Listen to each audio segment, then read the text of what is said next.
Hemos estado considerando por algunos domingos ya esta gloriosa manifestación del Evangelio de nuestro Señor Jesucristo en el día de Pentecostés, que fue cuando el Espíritu de Dios vino efusivamente sobre la vida de los discípulos que estaban allí reunidos.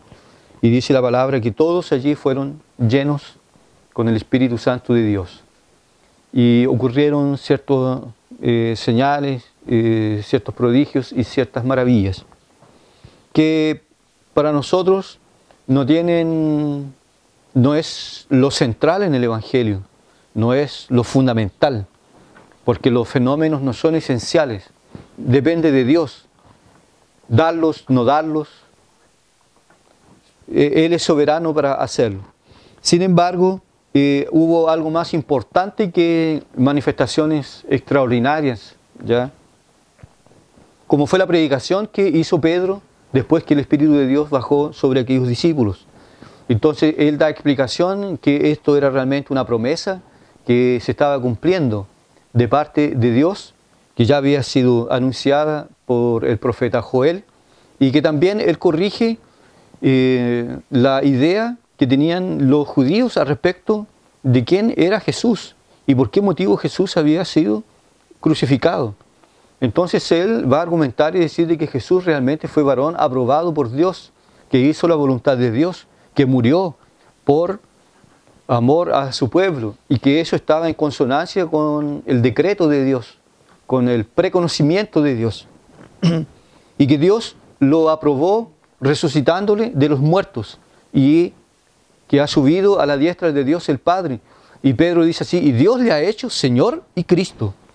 Y ante esa poderosa proclamación del Evangelio, dice la palabra entonces que los que estaban allí reunidos se compungieron de corazón y preguntaron, ¿qué haremos, varones hermanos? ¿Qué haremos ante lo que nosotros hemos escuchado? Y entonces Pedro les dice, arrepentidos y bautícese cada uno de vosotros en el nombre del Señor Jesucristo para perdón de los pecados y recibiréis el don del Espíritu Santo. Es decir, la promesa o la presencia del Espíritu Santo en el corazón del cristiano. Ante ello, obedecieron a este mandamiento que había establecido Pedro, de que se arrepintieran de sus pecados, que se convirtieran, que se bautizaran y que se sometieran a la voluntad de Dios.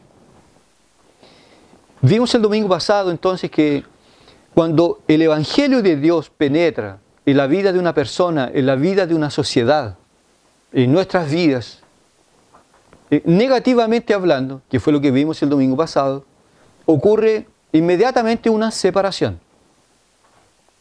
Una separación espiritual, también geográfica, en donde nosotros nos encontramos. Y nosotros lo vimos ya, que cuando nuestro propio Señor dijo que yo no vine a traer unión, yo no vine a traer paz a la tierra. Algo que probablemente la mayoría de la gente podría pensar que Jesús vino para unir todas las religiones, para unir a todos los hombres, para que todos nuevamente volvamos a ser hermanos. Y no, yo no vine a eso. Yo no vine a traer paz. Es más, yo vine a traer espada. Yo voy a ser motivo de separación, de disensión, de guerra, de conflicto.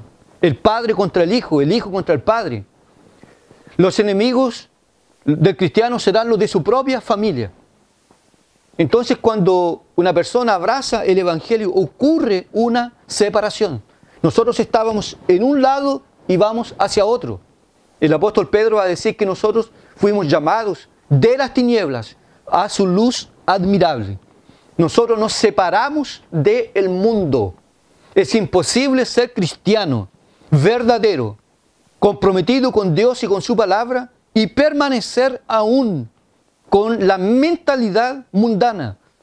Y más encima, teniendo comunión con todo aquello que ofende a Dios y su gloria.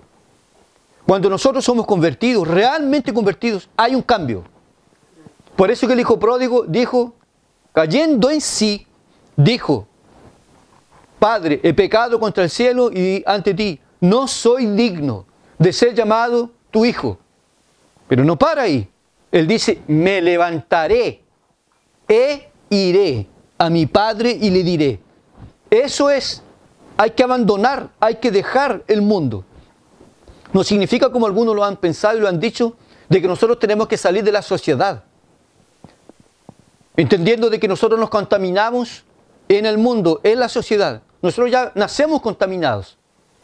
Cuando la Biblia dice que nosotros estamos separados del mundo, es que nosotros no comungamos con el mundo. Nosotros no tenemos comunión con el mundo. Así como Cristo no tiene comunión con Belial, ni la luz tiene comunión con las tinieblas, así también el cristiano no tiene más comunión con todo aquello que es pecaminoso, que ofende la gloria de Dios. Eso está claro. Los que estaban en un extremo, que habían crucificado a Jesús, escucharon el mensaje, se compungieron, quedaron bajo convicción de pecado, se arrepintieron, se bautizaron y pasaron para otro lado. Hubo una separación. Y eso es algo que nos ocurre a todos. A todos. Si nosotros no hemos perdido amigos por causa del Evangelio, algo probablemente no está funcionando bien en nosotros. Porque ocurre una ruptura. Nosotros ya no nos vamos, incluso las cosas por las cuales nos reímos, todo eso cambia.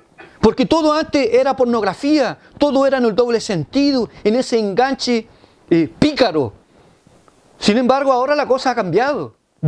Nosotros ya nos avergonzamos de ese tipo de cosas.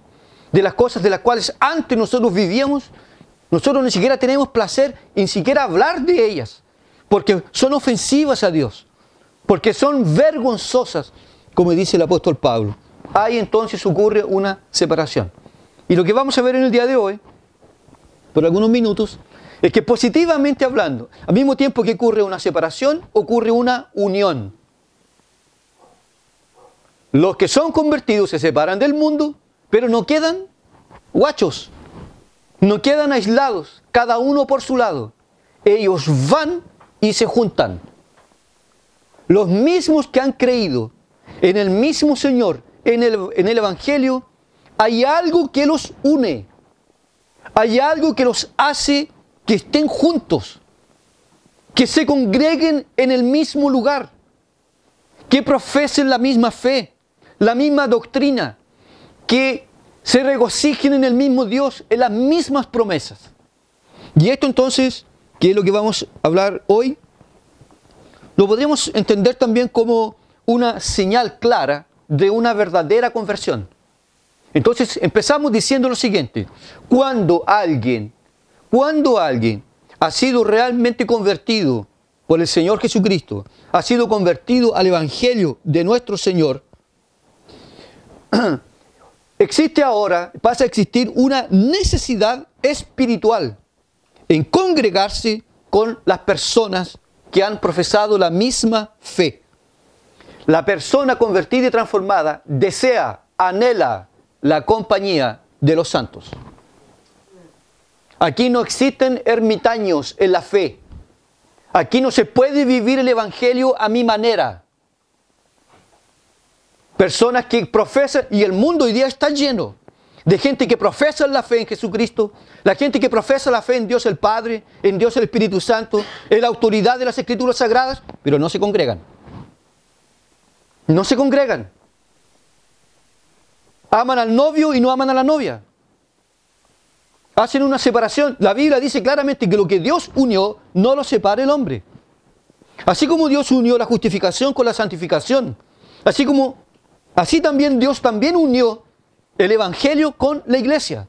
De tal forma que si yo creo en la palabra, si yo creo en el Evangelio del Señor Jesucristo, va a empezar a surgir en mí una necesidad de estar con los santos, de estar en comunión con aquellos que profesan la fe en el Señor Jesucristo.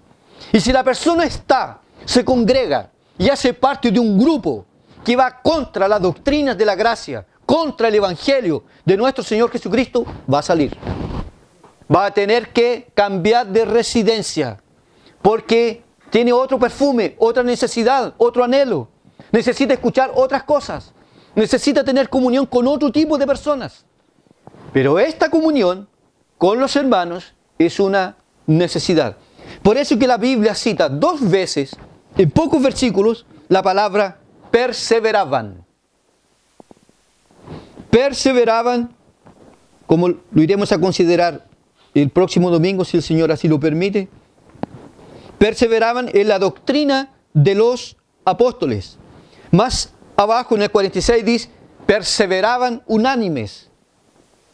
Cada día en el templo. Y esto hoy día puede parecer raro para muchas personas que viven un evangelio genéticamente modificado. Un evangelio que, si lo que importa a final de cuentas, es tu comunión con Dios. Los demás son todos hipócritas. La iglesia está abarrotada de gente cínica. ¿Para qué tú vas a ser parte de una iglesia donde hay gente cínica? John MacArthur dice, no se preocupe. Siempre habrá lugar para uno más. Siempre habrá lugar. Si somos todos cínicos, si somos todos hipócritas, habrá espacio para otro más y para unos cuantos más. Pero eso es una mera disculpa, porque para el cristiano realmente estar en la iglesia, estar en comunión con los santos, es una necesidad. Hay una necesidad de estar allí. Así como el carbón, cuando él se prende, necesita estar rodeado de otros carbones que también estén con fuego, así también el cristiano tiene que estar en comunión con la comunidad, con la iglesia local. Nos podemos dar cuenta entonces de que estos cristianos, dice la palabra, perseveraban. Perseveraban. ¿Eso significa qué? ¿Que era algo ocasional o era algo permanente? Era algo permanente. No era algo ocasional. Como algunos dicen, no, yo voy los domingos, de vez en cuando, en ocasiones especiales. Depende de quién predique. Depende del tipo de conferencia que se haga. Perseveraban. Perseveraban. Así como la Biblia también utiliza la misma expresión para la práctica de la oración. Perseveraban en la oración. El cristiano no es alguien que ocasionalmente ora, ocasionalmente lee la Biblia, ocasionalmente tiene comunión con Dios. Persevera. Y nosotros tenemos uno de los 5 puntos, el último, que se llama la perseverancia de los santos. Es decir, los cristianos permanentemente practican determinada cosa. Y estos discípulos, que no había discipulado, ni clase de integración, ni clases de esto, ni clase de esto otro, ni paso 1, paso 2, paso 3, paso 4 y paso 5 para ser miembro de la iglesia, había una necesidad en ellos. ¿Y qué? Estar todos reunidos. Y no se querían ir a sus casas. Algo extremadamente opuesto a los días de hoy. No era algo ocasional. Ellos no iban para cumplir, para que después recibieran un llamado o un WhatsApp diciéndoles, ya pues, ¿qué pasa? Usted se bautizó y ya pues, hermano. No, ellos no iban para cumplir, para que después se le hiciera una visita con un reproche. Ya pues, hermano, córtela. ¿De qué estamos hablando? ¿Qué evangelio usted está viviendo? No, ellos no iban para cumplir. Tampoco los discípulos hacían eso. Tampoco los discípulos hacían eso de andar retando a la gente porque no iba al culto. La iglesia tampoco tenía ni siquiera una estructura para acomodar a la gente. Todo esto tan chico, todo esto tan húmedo, todo esto tan frío, todo esto con tanta temperatura, porque la iglesia se mueve en diferentes culturas, en lugares, por ejemplo, donde las temperaturas son altísimas y la gente no tiene ninguna comodidad, no tiene ni siquiera un ventilador, pero allí están reunidos, como en otros lugares, enfrentando temperaturas extremas. Pero estaban allí reunidos. Ellos no tenían templos.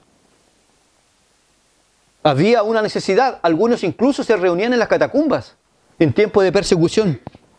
No había ninguna estructura, no habían programas, no había música. O usted lee que en la Biblia habla de que había un programa de música, que había un ministerio de música, de que había esto otro. No había micrófonos, no había amplificación, no había nada. Todo era muy sencillo. Pero sin embargo, había algo que probablemente nosotros no tenemos hoy. La manifestación gloriosa de Dios en medio de su pueblo. Y eso los atraía, eso los llenaba, eso los dejaba estupefactos con esta gloriosa presencia de la gloria de Dios, El Espíritu de Dios bajó. El Espíritu de Dios está llevando la multitud a la cruz de nuestro Señor Jesucristo. Y allí estaban extasiados ante tamaña gloriosa manifestación de Dios. Por lo tanto, la iglesia no tenía ningún programa para atraer a la gente. No tenían programas de comida. Después del culto una sopa. Después del culto esto. Después del culto alguna otra cosa exótica. No había nada de eso. Sencillamente había una predicación. Había oración. Había doctrina. Y la gente, y esto fue más allá. No habían campañas por dinero, campañas para comprar templos. Todos empezaron a dar cuenta de que en la iglesia había gente pobre y que había necesidades. ¿Y cómo las vamos a suplir? Bueno, yo voy a vender mi propiedad, que son los picos más altos de la verdadera espiritualidad. Cuando nosotros nos empezamos a desprender de estas cosas materiales y sin medir consecuencias para ello. No era posible que alguien estuviera pasando necesidad, hambre, frío, haciendo parte de la iglesia de nuestro Señor Jesucristo. Si usted no desea, hermano, o si nosotros no deseamos estar con los santos, lo más probable es que su profesión de fe no sea confiable. Usted tenga una conversión dudosa, sospechosa, no auténtica. Yo creo que nosotros no tenemos que preocuparnos por quién sale de la iglesia y quién entra a la iglesia. John Stott dijo, lo que nosotros tenemos que preocuparnos es con lo que sale del púlpito. Esta es la preocupación mayor nuestra. Y si la gente viene o no viene, es cosa de cada uno. Aquí no habían llamadas ni nada, ni retadas ni nada. Hay una necesidad. Por sus frutos los conoceréis. Entonces, si alguno de nosotros de repente llega en un momento, en un estado en que, ¿sabes qué? Yo me quedo con la internet. Yo me quedo con Paul Washer. Yo me quedo con John MacArthur. Yo escucho solamente a John Piper. Pero hay un problemazo con eso. Hay un problemazo. Que yo sí puedo ser edificado con esas predicaciones. Pero ellos no conocen mi vida. Ellos no me van a exhortar. Ellos no me van a disciplinar. Ellos no me van a decir, epa, usted tiene que dar cuenta de lo que usted está diciendo, lo que usted está haciendo, a dónde usted está yendo. Oiga, usted anda como el picaflor, aquí, acá, acá, acá. Ellos no me van a decir eso. Porque ellos están limitados a un video. Existe esta necesidad de hacer parte de la familia de Dios, del cuerpo, que es la iglesia. Por lo mismo, entonces, si alguien no desea estar con los santos y busca 1000 excusas, es que me queda muy lejos, es que trabajo mucho, es que esto otro. Mire, no es disculpa para si el templo queda lejos, no es disculpa. El doctor Sproul dice así, sabiamente dice así, si usted está enfermo y el hospital que va a cuidar de usted le queda lejos, le queda en Chillán, ¿usted va? Aunque le quede lejos, ¿usted va a ese hospital? Claro que voy. Aunque tenga que irme un día antes, yo voy. No es disculpa porque vivo lejos. No es disculpa porque yo tengo hijos pequeños. Porque si usted no viene porque usted tiene hijos pequeños, ¿qué va a hacer usted con Susana Wesley, que tenía 19 hijos? 19. Y la mujer oraba mínimo 1 hora por día. No hay disculpas. Congregarse es una necesidad. Es una buena señal que el Evangelio penetró en buena tierra. Si usted se va a Patagual, busque una iglesia. Si usted se va a Santa Juana, busque una iglesia. Si usted se va a Punta Arenas, busque una iglesia. Si se va al norte, si se va a la isla, donde vaya, usted tiene que congregarse. Y si no hay iglesia, empiece una. Empiece una. Así se hace. Algunas personas, incluso conocí a algunos, que cuando se casan ya tienen esta idea, esta mentalidad misionera. Yo cuando me case y voy a hacer mi casa, o voy a comprar mi casa, ya voy a comprar una sala, o ya en la lateral va a haber un garage ahí, donde en caso de, ya nos podemos reunir allí. Ya podemos empezar a predicar el Evangelio, y así empiezan las cosas. La iglesia empieza en las casas de la gente, de las personas. Algunos empiezan ya comprando templos, comprando esto otro, y no hay gente. Primero, las personas predicando el Evangelio. Se separan y se unen. ¿Quiénes? Los que creen en el Hijo de Dios, en nuestro Señor Jesucristo. Que a nosotros jamás nos descuidemos de estos deberes públicos. Pero a veces, sinceramente, yo digo que alguno de nosotros podría negligenciar, abandonar la congregación, mas puede haber solamente una explicación para eso: fallas en los deberes particulares,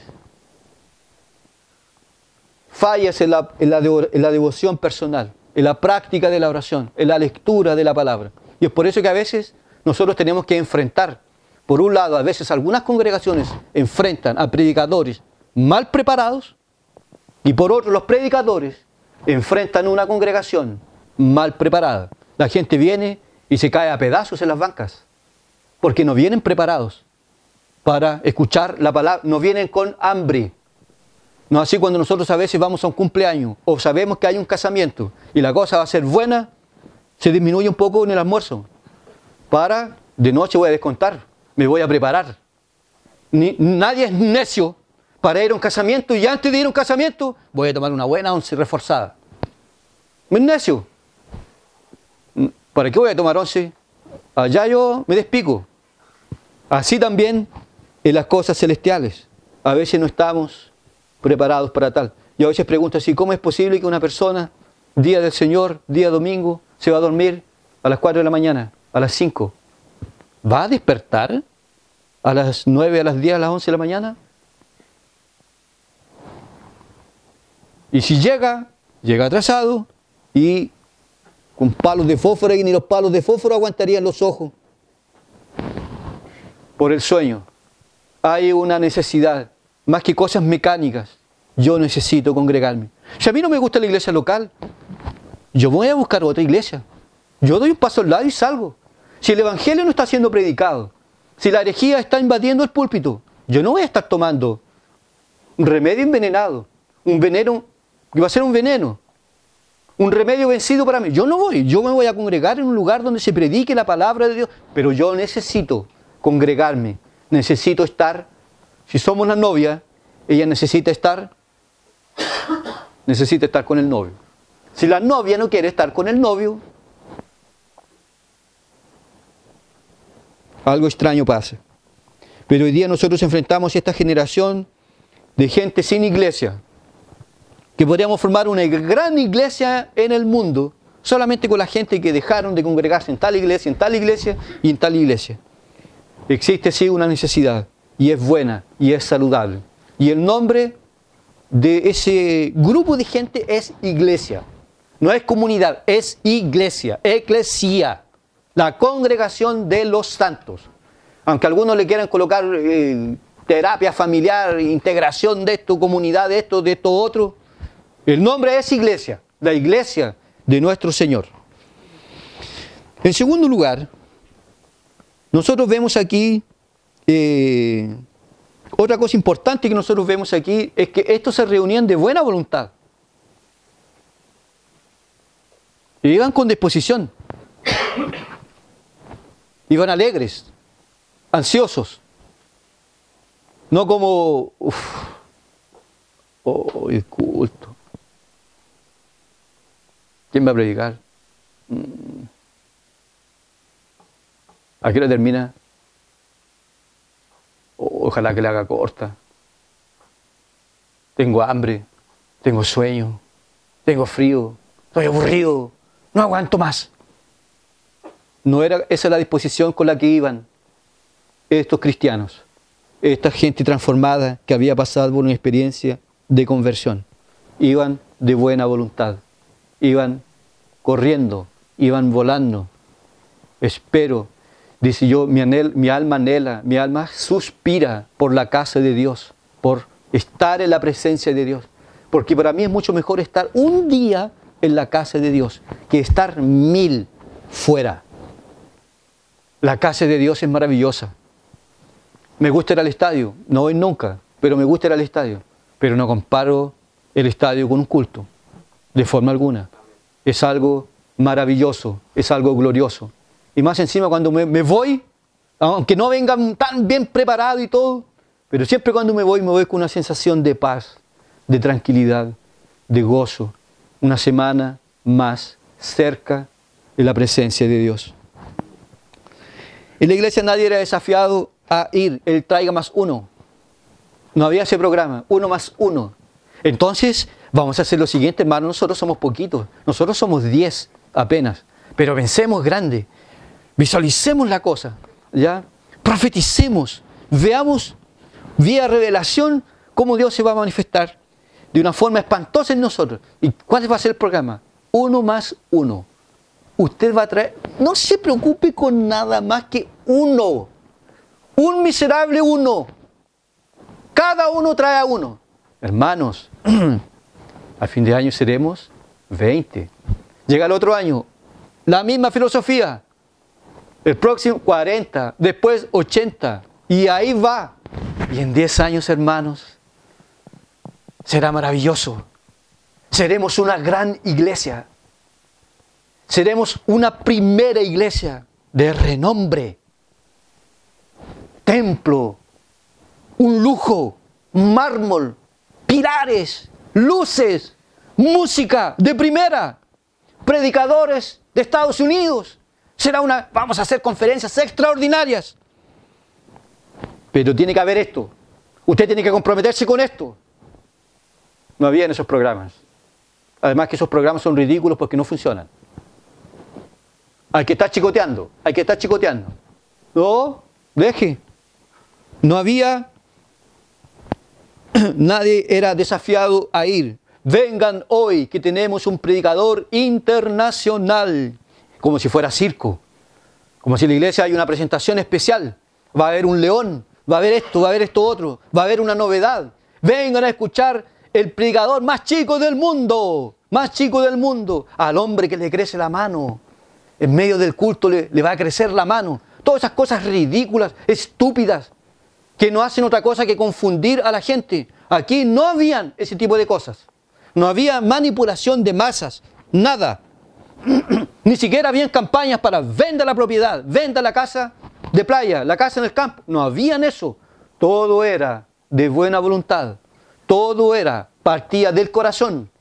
Tocados, movidos por la gracia de Dios. Nadie era reprendido por no ir. No existía presión, manipulación. No se pasaba lista. No había cooperación para el té, para la 11 del sábado, del domingo, de esto otro. Y los que no cooperan, no comen. Sencillamente así. No habían ese tipo de cosas, nada. Los verdaderos cristianos no se pueden mantener fuera de los cultos. Nadie llegaba en el culto preguntando entonces a qué hora termina y haga la cortita porque hoy día juega Chile. O cambie el horario. Cambie, si somos patriotas, si hacemos parte del reino de este mundo. Sin embargo, cuando es para una convocación de una reunión de oración, y si uno dijese así, hermano, el culto está suspendido por causa de un partido, ¿y quién iría a decir algo? ¿Y quién iría a decir, usted sabe que se está desviando de la palabra? No, amén. Si la iglesia hoy día es flexible a ese tipo de cosas. Y es porque nosotros estamos en problemas.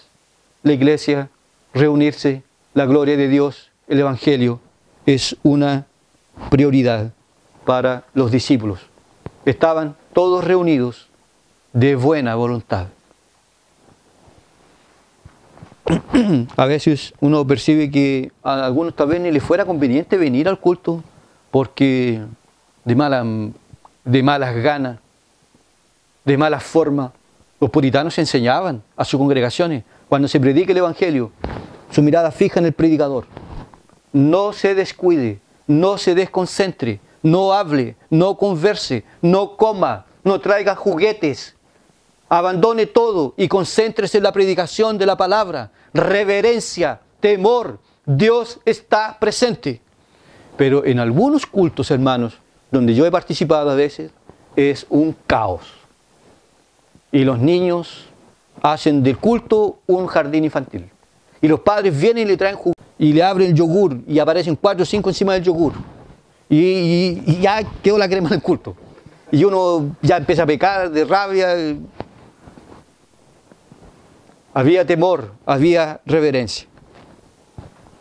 La otra cosa que nosotros podemos notar en este texto sagrado es que en esta gente que se congregaba, que se reunían, es interesante notar que eran personas de todos los tipos y todas las clases sociales. Habían ricos que vendieron sus casas para darla ¿a quiénes? A los pobres. Porque en la iglesia siempre hay gente necesitada. Siempre. Y habrá también gente que tiene recursos. Gente de todas las clases sociales. Hay ricos, hay pobres, hay gente de varias nacionalidades. Y todo eso porque todos tienen la misma necesidad. Los ricos y los pobres tienen la misma necesidad. Necesitan alimentarse del mismo pan. Es que yo tengo que congregarme en una iglesia top. Una iglesia de puras personalidades. Hay gente que solamente entra con terno y corbata. Y allí no hay pobres en esa iglesia. La iglesia del Señor está compuesta de todos los tipos de personas. De gente que no sabe leer, gente que sabe leer. Pero los niveles culturales, intelectuales de los miembros es irrelevante para el crecimiento. Lo que importa es la comunión, el grado del toque de la mano de Dios sobre nosotros. Porque he conocido gente que no sabe leer ni escribir y escuchan la palabra y se ponen a llorar. Se quebrantan, se conmueven. Son profundamente tocados por la gracia de Dios. Y otros que pueden tener hasta doctorado, completamente indiferentes. La iglesia se compone entonces de ricos y pobres, de gente de todas partes del mundo, de todas nacionalidades, porque todo ser humano tiene la misma necesidad. Tenemos todos un mismo problema y todos tenemos una misma solución. El problema nuestro se llama pecado, se llama rebelión, se llama maldad, se llama desobediencia. Y de ahí se generan todos los demás conflictos que habitan en nosotros. Pero hay solamente una solución para eso, que no es educación, que no es reforma ni cultura. Es el Evangelio de nuestro Señor Jesucristo. Es el propio Señor Jesucristo el que puede dar solución a este problema a través de una conversión gloriosa. Es por eso que Dios llama ricos y pobres, gente de todas partes. Allí estaban reunidos gente de varios lugares, de África, de Asia, de Europa. De todas partes estaban allí reunidos y los escuchaban hablar sobre las maravillas de Dios. El mundo viejo ha sido siempre el mismo. Es una herejía decir que hoy la sociedad es otra, que el hombre moderno es otro. Por lo mismo necesita otro tipo de mensaje. Somos trogloditas nosotros que predicamos sobre el arrepentimiento, sobre la santificación, sobre el pecado.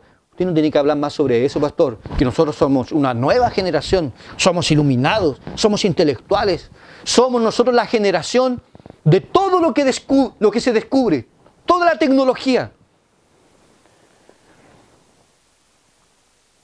Pero los lugares de prostitución permanecen llenos.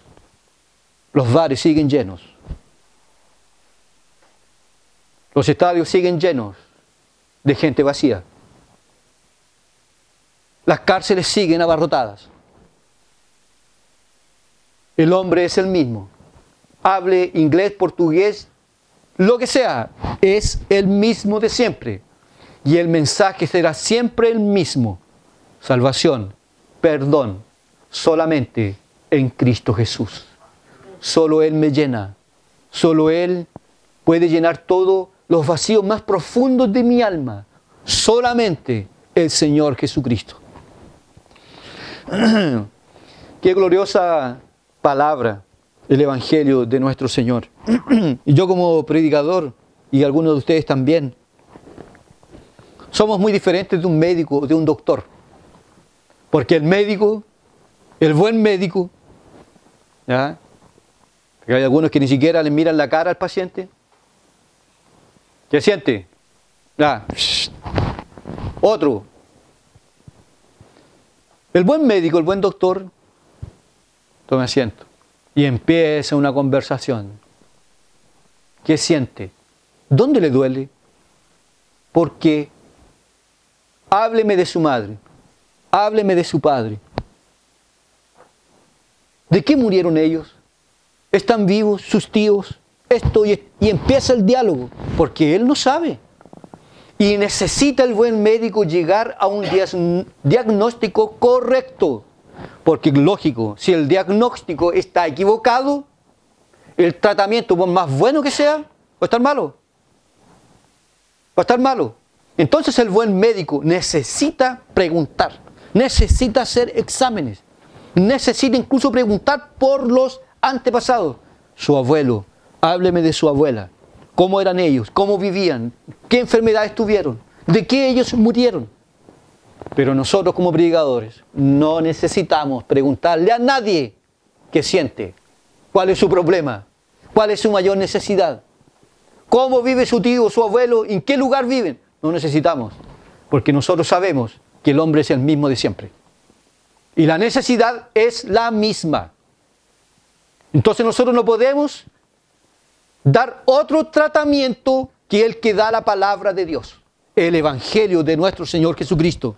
Si nosotros queremos resultados fidedignos, prediquemos la palabra, prediquemos el Evangelio, demos el pan que Dios ha colocado en nuestra mesa, el pan de vida, nuestro Señor Jesucristo, para todas las necesidades de los hombres.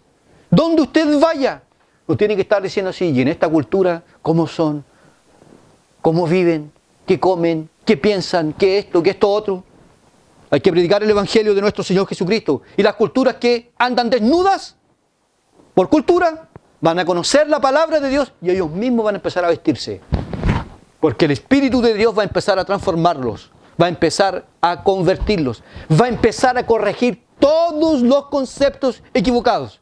Como una vez en un determinado país se pasó la película sobre Jesús y todos los que estaban allí asistiendo a tal película, la vida de Jesús, cuando apareció Judas, se pusieron en pie y empezaron a aplaudir a Judas, porque para ellos era un comportamiento varonil ser traidor. Porque cuando el Evangelio llega, la luz llega, muestra las tinieblas y corrige y transforma y regenera la vida de una persona, de un pecador. De tal manera, hermanos, que todo hombre convertido también tiene una misma necesidad: estar con el pueblo de Dios, estar con una familia que hable la misma lengua. Termino diciendo lo siguiente: todos los que se reunieron allí, que tenían todas las cosas en común, que perseveraban en la doctrina de los apóstoles, hacían parte de la familia de Dios. Y hacían parte de la familia de Dios porque nosotros, hermanos, tenemos intereses comunes, luchas comunes, sueños comunes. ¿Cuál es su mayor sueño? ¿Cuál es? Casarme.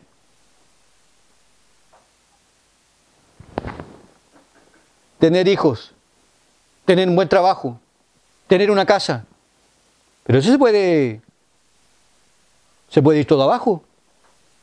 Ladrones, fuego, terremotos, enfermedades, y acabar con todo. Acabar con todo eso. Nosotros tenemos sueños mucho más profundos y gloriosos. Como por ejemplo, nosotros soñamos el día de nuestra muerte, cuando llegue. Cuando nos tome nuestro Señor Jesucristo por la mano y nos lleve a las mansiones celestiales, escuchando los himnos de gloria, de cántico y de júbilo, cuando estemos en la presencia de Dios y nos demos cuenta que ya estamos completamente libres del pecado y la maldad, que ya no podemos pecar, que ya no sentimos sueño, hambre, cansancio, tentación, de que el maligno nos perdió de vista por toda la eternidad, de que el mundo no tiene más fuerza sobre nosotros. Ese es un sueño. Soñamos con él. Señor, un día más cerca, más cerca de la gloria. Yo soy de aquellos, pueden pensar ustedes que yo soy loco, que soy enfermo de la cabeza, pero tal vez tengan derecho a pensarlo. A mí me encanta ir a los cementerios, me encanta pensar allí, un día yo voy a estar aquí, porque estos que están aquí hoy, que yo vengo a ver, un día estuvieron afuera, y eran tales cuales como yo, pero un día se cruzaron, y les llegó el día de la muerte, y no están más, y atravesaron los portales de la eternidad. Un día seré yo. La diferencia es que yo anhelo ese día. Yo anhelo estar con Cristo. Para mí sería mucho mejor estar con Cristo que estar en este mundo de pecado y de maldad. Ay, yo amo este mundo. Yo voy a echar de menos este mundo. Nosotros deseamos una patria celestial mejor, gloriosa. Imagínese eso para que usted se vaya con unas gotas de miel en la lengua. No va a haber ni marido, ni mujer en el cielo. Porque algunos dicen, oye, este hombre me hace la vida imposible, me amarga mis días. Bueno, ¿no era su sueño? Su mayor sueño, ay, que me case. Y después cuando se casa, uy, Señor, ayúdame, dame paciencia, dame sabiduría. Y el hombre la misma cosa. Nosotros tenemos los mismos intereses, los mismos sueños. Aversión por el pecado, es decir, rechazo por el pecado. No quiero jamás pecar para separarme de Dios. Nosotros tenemos rechazo por el mundo, por el mundanismo. Estos programas de televisión que uno de repente yo paso y digo, es una basura. Muestra los vestidos, las ropas, los zapatos, ¿Qué mundo vil y bajo es este? ¿A qué niveles ya nos parecemos más con animales? ¿Cómo la cosa va cada vez peor? Peor, de mundo viejo y malo y perverso. No creo que usted tenga simpatía por esas cosas. O por estos humoristas que no saben hablar de otra cosa, no sé, en el doble sentido. Y ahora cómo está liberado el garabato, ¿ya? Incluso algunos pastores, algunos siervos, ya usando el sinónimo de la palabra amigo, usan la otra palabra. Sí, total, es así, hermano, estamos todos liberados. No, yo no entiendo, y no voy a entender nunca, y tampoco quiero entender. Si alguien me da facilidades, no quiero entender cómo una persona que dice ser cristiana puede usar garabatos. Sencillamente no entiendo. Porque dice la palabra que la boca habla de lo que está lleno el corazón. Intereses comunes, devoción por el Señor Jesucristo. Nosotros amamos a nuestro Rey. Cuando un día le veamos en gloria y majestad, será glorioso. Allí todas las escamas de nuestro pecado, nuestras heridas sangrientas con las cuales atravesamos el río de la vida, nos olvidaremos de todo. Será como la mujer en parto, que está allí terriblemente atormentada por esos dolores, pero nace el niño. Y se le olvidaron los dolores. Se olvidó de todo y ve a ese niño recién nacido allí ser parte de su ser. Un gozo, una alegría le invade. Así será también con nosotros cuando nos encontremos con el Señor. Se nos fue la depresión, nos olvidaremos de todo lo que nos pasó aquí, de las enfermedades, del hambre, del rechazo, la soledad, la pobreza, la tristeza, la rebelión. Nos olvidaremos de todo, porque estaremos con Él, con Cristo Jesús. Y como dije el domingo anterior, si su dolor aquí en esta tierra fue muy profundo y le llegue a aparecer una lágrima en el cielo, hay remedio. El Señor Jesucristo personalmente vendrá y secará toda lágrima de nuestros ojos. Así que si usted quiere tener algunos gozos eternos en el cielo, no se lamente si la tribulación aquí es muy fuerte, es muy aguda. Porque la promesa es que si lloras hasta llegar en el cielo, habrá consolación, habrá un toque celestial. Un deseo glorioso de estar con Cristo por toda la eternidad.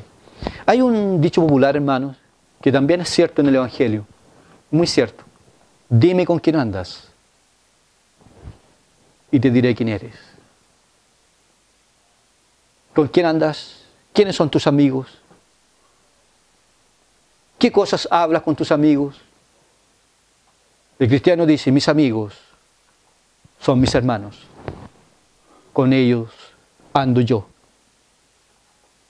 Con ellos yo tengo comunión, porque pensamos lo mismo. Tenemos las mismas necesidades. Tenemos los mismos deseos, la gloria de Dios. Que Dios nos ayude, nos bendiga. Y hermanos, que siempre podamos alimentar en nosotros esta firme convicción de estar siempre reunidos con los santos, porque es una buena señal de salud espiritual. Que el Señor nos bendiga.